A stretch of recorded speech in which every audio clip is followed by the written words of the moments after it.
After reaching the pinnacle of a military aviation career, Michelle Mace Curran chose to take the lessons she learned from achieving her flying dreams, like overcoming fears and self-doubt and allowing herself to be more open, to inspire others in all walks of life that you too can find ways to break barriers and soar.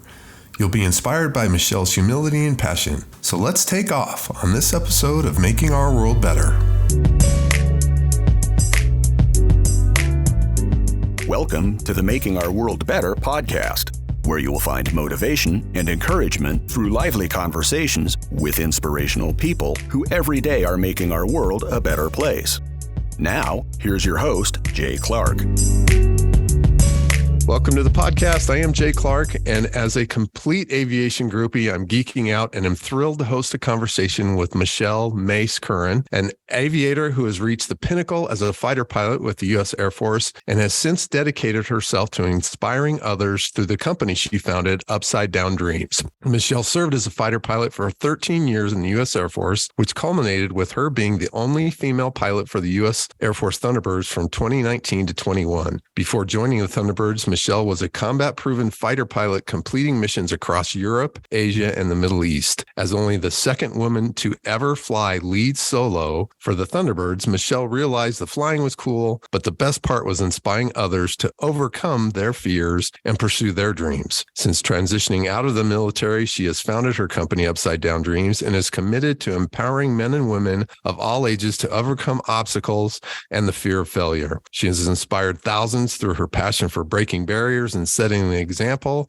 of what can be accomplished through hard work and perseverance. When Michelle isn't speaking, she volunteers as part of the Veterans Outdoor Advocacy Group and spends time with her stepson and husband in their Las Vegas home. I can't wait to get into all of it. Michelle, welcome and thanks for joining me. Absolutely. Pleasure to be here. And I'm realizing every time I hear someone read that, how much of a mouthful it is. I'm like, maybe we need to pare down the bio a bit. I'm sure we could go on. And I'm speaking of that, I'm sure you've told it a million times, but I'd love for you to talk about how somebody from a small town in Wisconsin ends up on the most elite flying team in the world.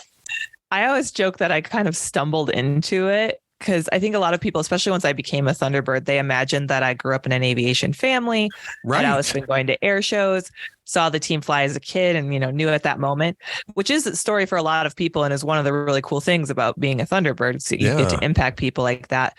But I grew up in northern Wisconsin, small town, 4,000 people, not a military family, not an aviation family. I know there was at one point in high school where in small school, everyone knew everyone. There was a guy in the grade below me who was getting his private pilot's license, and I thought it was the coolest thing ever. And I went home and told my parents I wanted to do that, and they were like, that sounds expensive. That's a no for us. And that was kind of it. Like, I never was riding in Cessnas, or I just had no exposure. But I was a good student, and I needed a way to pay for college. So my dad had gone to UW-Madison, and he wasn't in ROTC, but he was familiar with the program because of that. And he suggested it. And initially my reaction was, I don't want to be in the military. I want to be a normal college student. And I was like 16 years old. I didn't really have an understanding. I came around and I ended up on a full scholarship thanks to Air Force ROTC to go to college over at St. Thomas, which is in St. Paul, Minnesota. Mm-hmm. But I was a criminal justice major and planned on doing 4 years to pay back my time to the Air Force for paying for my education. And then my big goal was to become an FBI agent. Nice. Yeah. So you can tell that a little different path, right? Yeah. Yeah. I'm glad I pivoted, and I'm sure it would have been amazing either way. But halfway through college, I went on a base visit with the ROTC program, and I had never really seen fighter jets up close before. And I got to stand on the side of the runway while two F-15s took off in full afterburner at dusk. Oh, geez. And it was just a life-changing experience. It was a visceral reaction, right? Goosebumps. Oh, sure. The vibration of the engine in your chest. I mean, you being an aviation fan, I can tell you're like, heck yeah. Oh my gosh, heck yeah. Yeah. And that moment I was like, I want to go do that. And so I kind of looked at what I needed to do to be competitive for a pilot slot coming out of ROTC. And I already had a decent GPA, and I started working a little bit harder on the physical fitness part of things and pushing myself outside my comfort zone some to be more of a leader in the cadet space, which was hard for me because I was really shy still then in college. And I eventually got a pilot slot, went off to pilot training. And having seen those 2 fighter jets take off, my whole mentality going into pilot training, probably not the best one, but it was pretty much fighters or bust. When people were like, what do you want to fly? I was like, F-16, F-15, Right. A-10. What about on the other side? I was like, nothing. Like, my goal here is not to be a pilot. My goal is to be a fighter pilot. And it ended up working out, but the odds are not in your favor. The odds to go are in definitely not in your favor. No. Yeah, we got 2 fighter aircraft for a class of 25 students. Wow. So that night where we got our drop is what it's called when you find out what airframe you're going to go fly. All the instructors knew how much I wanted it. And so they kind of messed with me a little bit and made me go last in the entire class. And then they kind of tricked me to make me think that I was going to stay in Columbus, Mississippi, which is where I went through pilot training, and be a first assignment instructor pilot there for another 4 years. And then they eventually told me I got F-16. Mess with the new kid. I am a pretty even-keeled person. I don't get super excited about stuff. And I started jumping up and down like a small child. It was, it was a big moment. I still remember it very clearly. But yeah, from there, I was just off to fly Vipers, and the Thunderbirds wasn't really even something I wanted to do until I saw the hiring email come out with the last notification that was like, hey, if you missed the other 3 emails we sent, that applications are open. They close next week. So last chance. Oh, geez. And for whatever reason, I decided to actually open that one because you get a lot of, I don't want to call them spam, but you get all kinds of notifications and emails about different assignment opportunities and stuff. And a lot of them you just don't have time to read. I read that one, went to my boss that same day and was like, hey, I actually meet all these requirements. What do you think about me applying for the Thunderbirds? And I had a really amazing squadron commander at the time. And he was like, hell yeah, let's do it. And the application deadline, like I said, was just a few days away. So he helped me jump through a lot of hoops to get it in time. Well, when people find out you're a fighter pilot, and especially one with the Thunderbirds, the assumption must be that you're the super confident, self-assured badass. But it was interesting to read that when you started your career, you had some self-doubt and a little bit of imposter syndrome. So when you think back, what were some of the toughest times and lowest lows, and what really helped you persevere that might help somebody listening looking for something like that? That was kind of understated. I had a whole lot of self-doubt and imposter syndrome. It felt like it defined me for quite some time early on, because I had been such this high achiever. I like set goals and I just knocked them down, and I was a straight A student, and I was good at dealing with physical discomfort, so I could push my body really hard to like do well at physical fitness tests and in our equivalent of basic training for officers to like do well in that aspect. Yeah. But I was still an introvert and I was still shy. And so the hardest things for me was putting myself out there in an area where there was a good chance I would fail. I felt like I really, really had to prove myself, and I had to put up this front of perfection. Right. And I recognize it now in hindsight, but at the time I didn't. My whole identity was my achievements. And I didn't really understand my self-worth outside of being this like golden child. And so I was still afraid to show any cracks in the armor. And so that, I got to my first operational squadron. I just spent a year learning to fly the F-16. I get to my first kind of combat squadron in Misawa, Japan. And I'm showing up as the only young new lieutenant, where in all the other programs, I was with, a big group of people all going through it together. And now I'm with all more experienced people. I'm one of 2 women in a squadron of almost 50 pilots. And I don't like to focus on the gender part of it, but it for sure added a layer of complexity. It had to. Added pressure. And absolutely.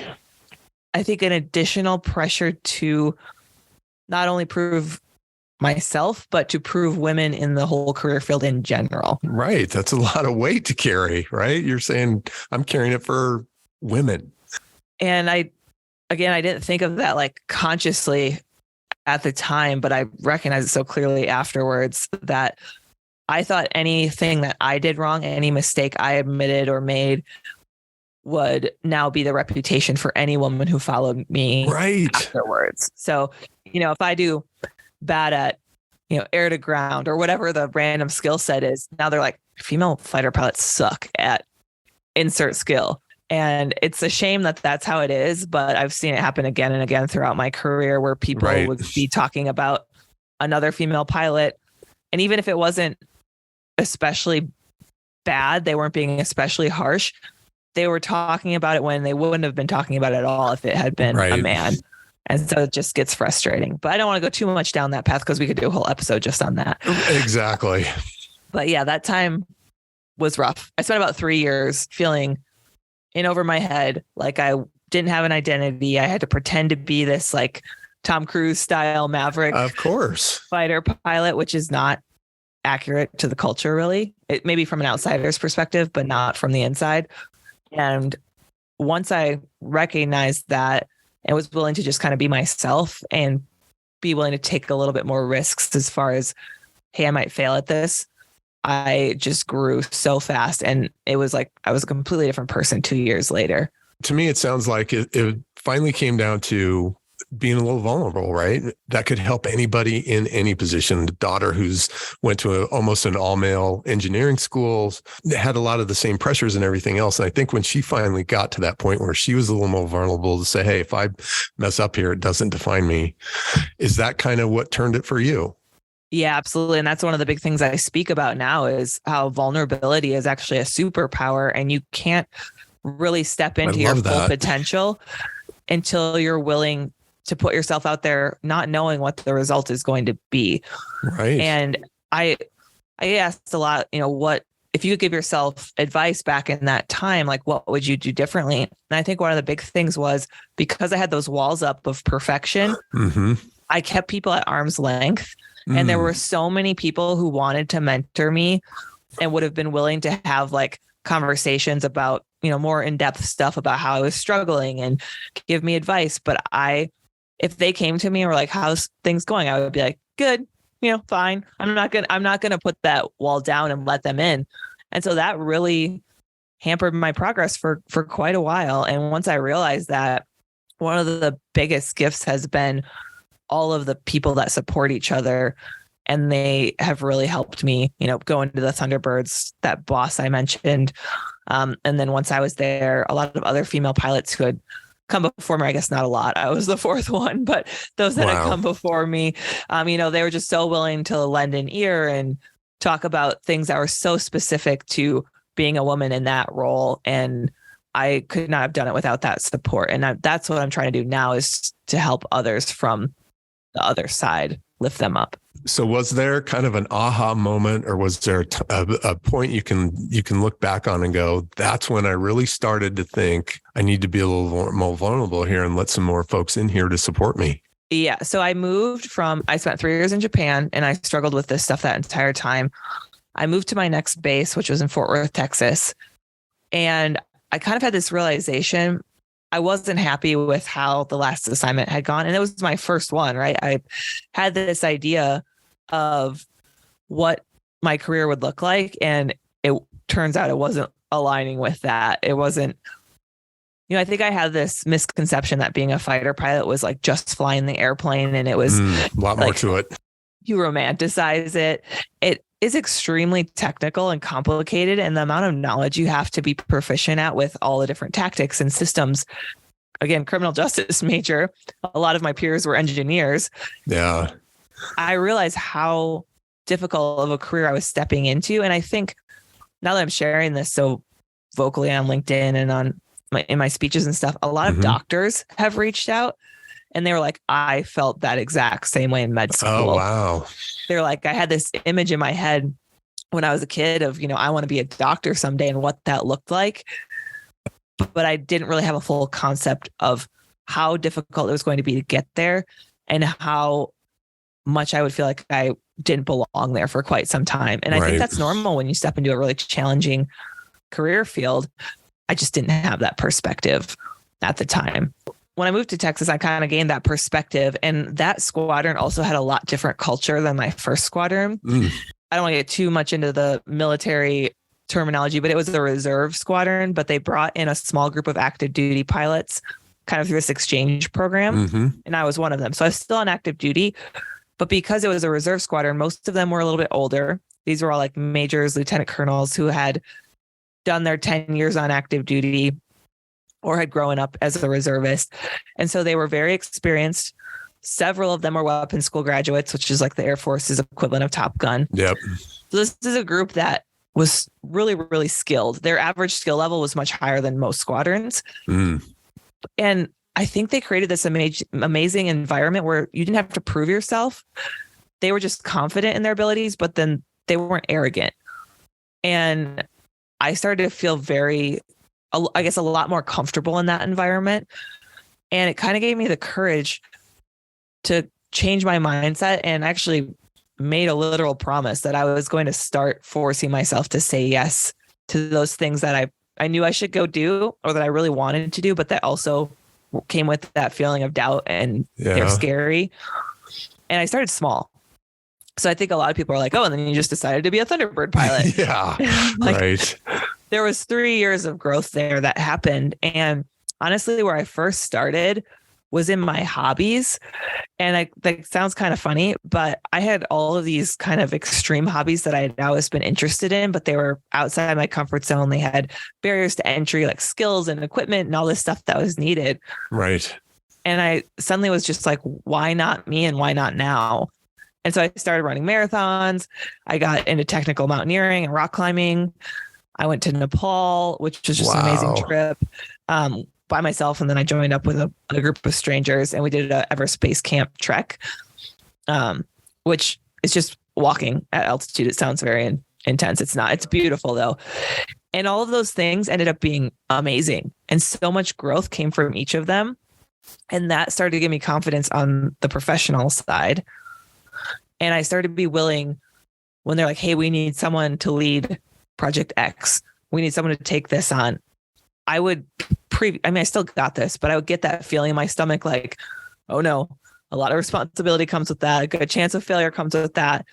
I started to recognize that as a sign that I should do it, not as a sign that I should pull back and be like, please don't pick me. That's great advice. And I love it because I think that one of the things that I'm hearing is, not everybody can fly F-16s. But I think one of your key messages is that everybody can kind of develop this skill of being more open and developing more grit and more empathy and more confidence. And that's going to help them lead a more fulfilling life, right? Absolutely. And one of the things I kind of compare it to, you train your body, right? Like you do strength training or you do endurance training, and you start at a lower level, and over time, your body adapts and you get stronger, you get faster. And when it comes to your mindset and your mental toughness and your perseverance, you can really raise your tolerance for discomfort, and stuff that felt so uncomfortable to you before can become your normal. And that's where you start to like rise above the average person, and all of a sudden start going and doing all these crazy, amazing things. Like people will be like, you're talking about you started small and you ran a marathon. That's not small. Like you climbed a mountain. That's not small. Right. But that's because I did start small with, getting comfortable running 4 miles, which felt terrible at first. And then that became my easy day. And over time, it just became normal, and it became, this is just what Michelle does. Like my reputation became like, she's the one that goes and does all this cool, crazy stuff. And she's not scared of anything, which wasn't true. Right. I just learned to be okay being uncomfortable until it eventually with time became comfortable. And then that level just goes up and up. Fear's a tricky thing. And when you made the decision to transition out of the military, it had to feel a lot like almost the first step back to when you first started flying or whatever, because you're going into something that's completely unknown. But this time you probably did have a lot more ability to handle those fears and overcome those fears. So what would you say to somebody who's dreaming of making a big change, but is struggling with that kind of fear? I still had self-doubt doing that, and I wasn't sure it was 100% the right decision. but it wasn't that I was being pushed away from the Air Force. It's not like I hated the Air Force and couldn't wait to get out. It gave me all these amazing opportunities. It was that after being on the Thunderbirds, I enjoyed that part where I could really inspire people so much that I felt like I kind of had found my purpose. And so I felt pulled to go figure out a new way to continue to do that. And so that's why I left. But before I made that leap of faith, I kind of looked at where I had gaps, how much money could I make? Was there an income gap that I needed to plan for? A skills gap? And you don't just decide to be a keynote speaker and all of a sudden you're really comfortable on stage and you're compelling to the audience. So I went through an 8-month-long, pretty expensive graduate speaking course that focused on storytelling and transitions and audience connection and stagecraft. Like I learned how to be an actor, essentially. Yeah. Things that were very outside my wheelhouse and were uncomfortable because it's a new skill. And I'm not used to, I'm still an introvert. That part didn't just go away. Right. I've Never just does. learned to manage it. And so I identified those gaps and found ways to bridge them, which made it less scary to make that leap. And then I think I've just gotten really good at recognizing when I'm starting to get in my own way. Such a good example. I had done my very first paid speaking event ever, and it was at a school. And I was so nervous beforehand because I had to create all this content. I had never delivered it. These are high schoolers. Like, I should not be intimidated by them. But yes, everyone's like, they can be the worst audience.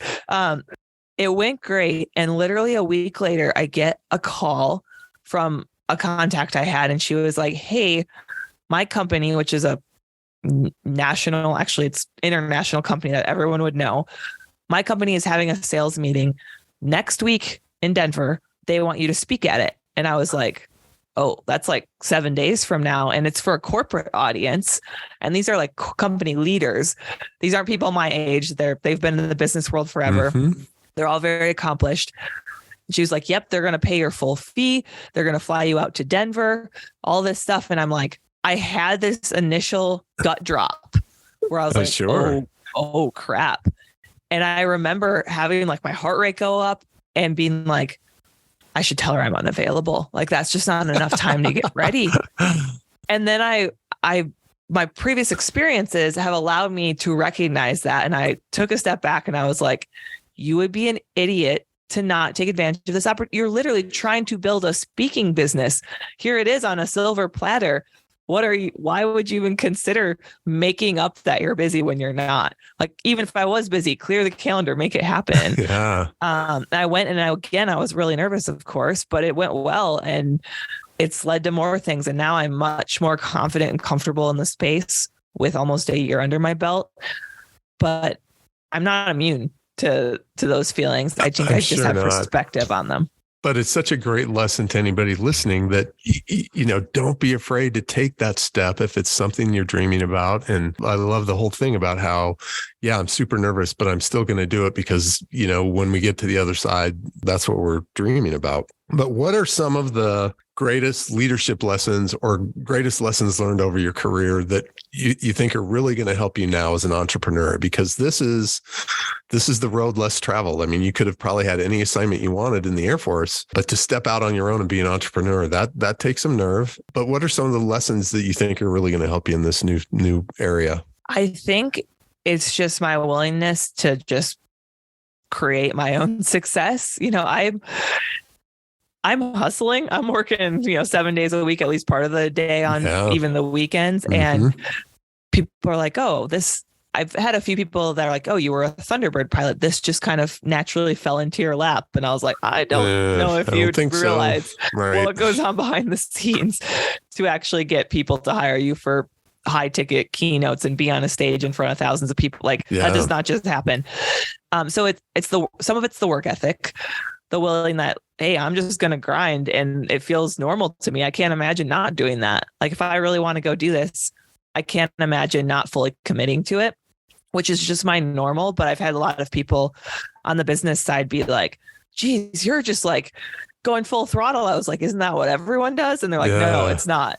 So I think a lot of people in the military kind of take that work ethic and the grit for granted. It's our normal.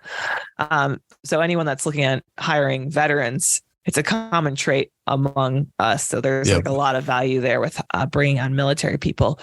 And then a huge thing that I learned from having various commanders and bosses is the importance of empathy and that vulnerability as a leader, being willing to admit you don't have all the answers, being willing to, have deep conversations with the people that work with you or for you, being willing to give people grace.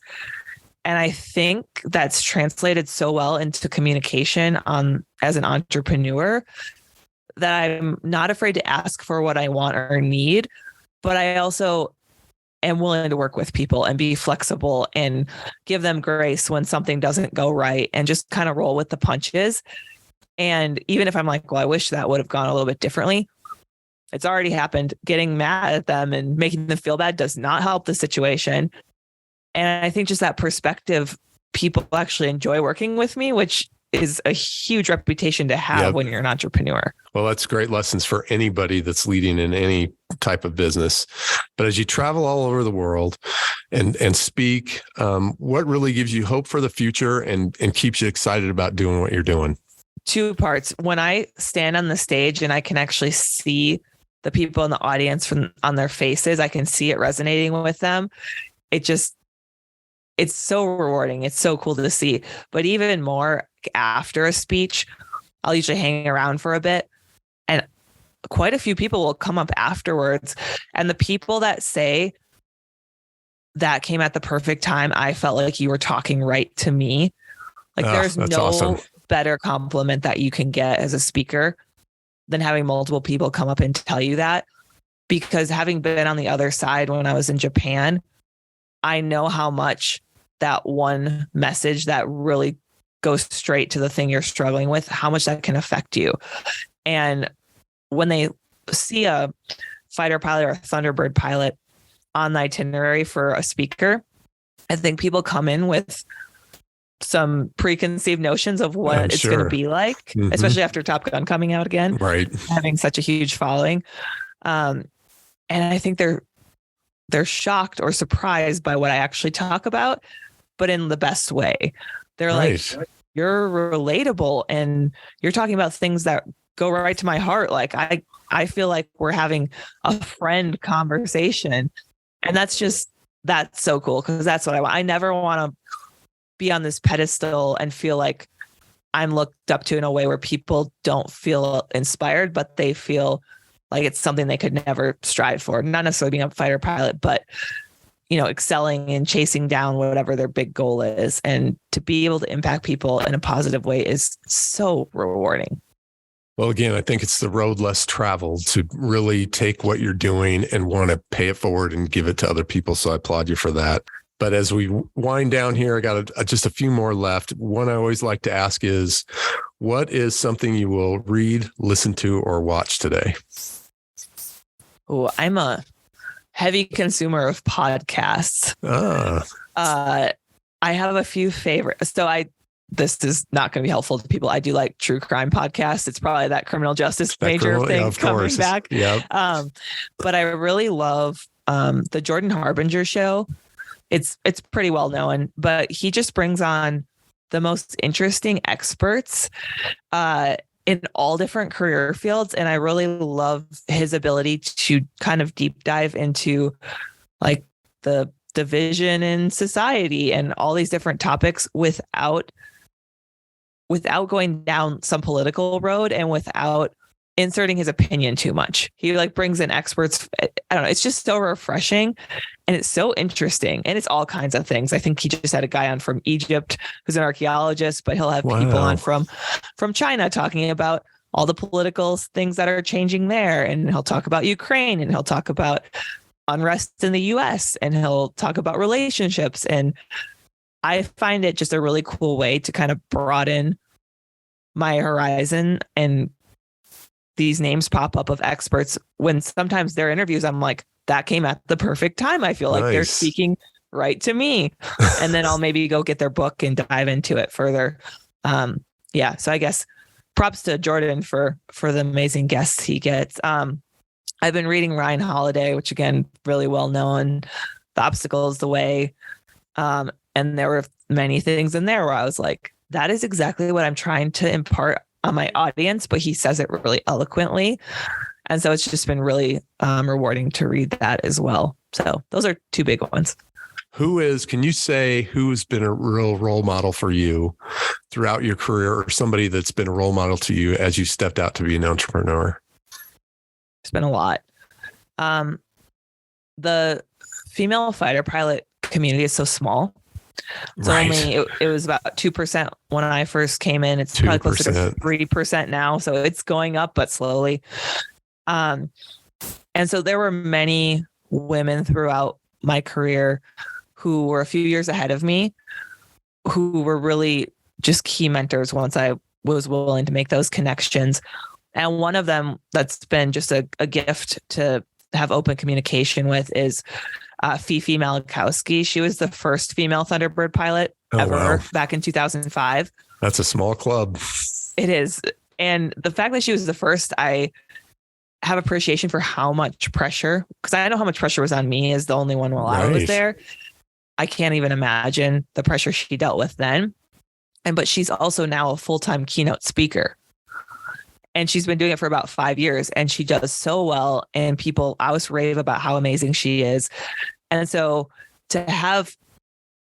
she's just very grounded and down to earth. And so to be able to text her or get on a call and ask her, back when I was on the team, how is this? How is the grind of being the person that people always seek out at any event? And how did you manage putting on the public facing side of things when you're exhausted?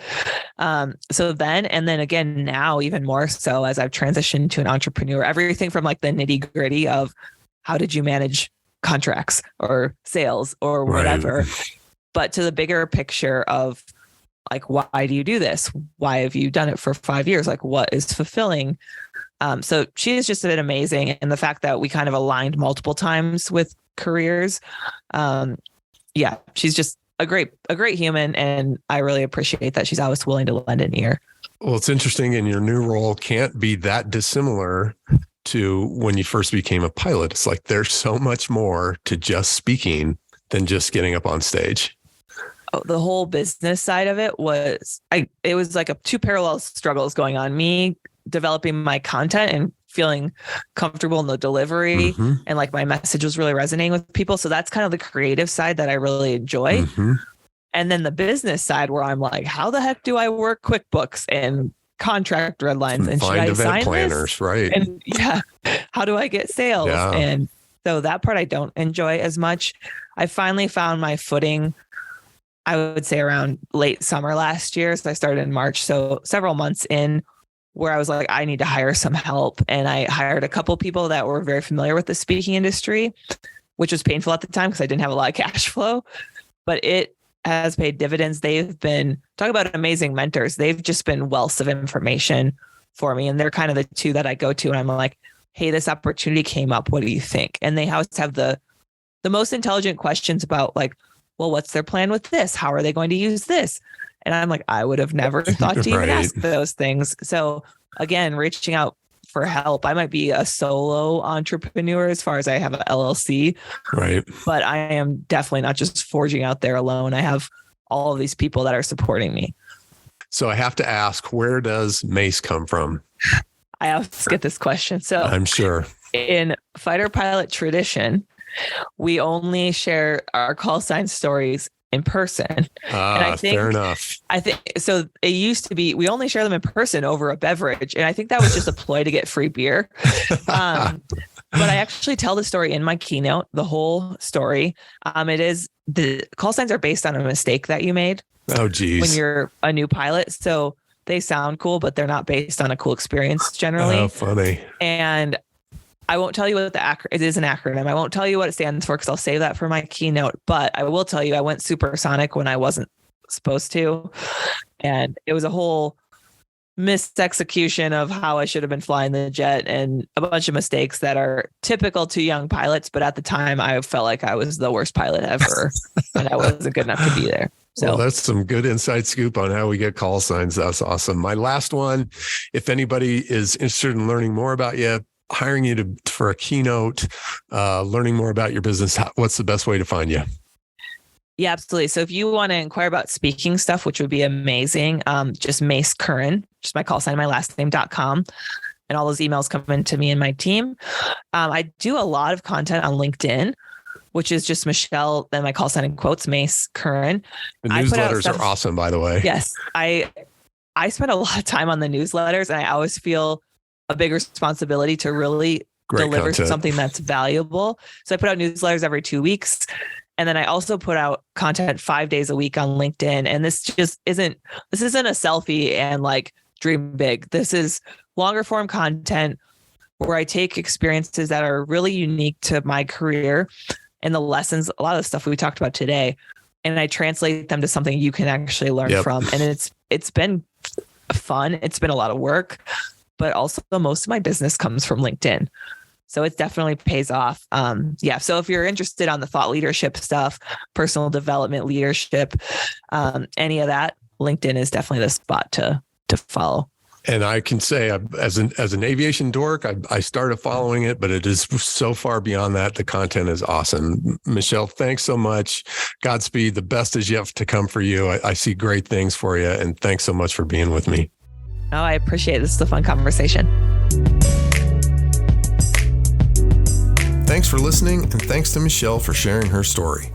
This podcast was brought to you by JC Charity Services. If you're interested in how I might be able to bolster your efforts and help your team achieve its goals, I'd love to have a conversation with you. You can find me at makingourworldbetter.com. To learn more about Michelle and how you can book her to inspire your next event as a keynote speaker, visit macecurran.com. And to receive her insightful newsletter, find Mace Curran on LinkedIn. Check the show notes for links, and if you enjoyed this podcast, we'd be grateful if you'd share it with a friend. Until next time, I hope you're inspired to find a way to make our world better.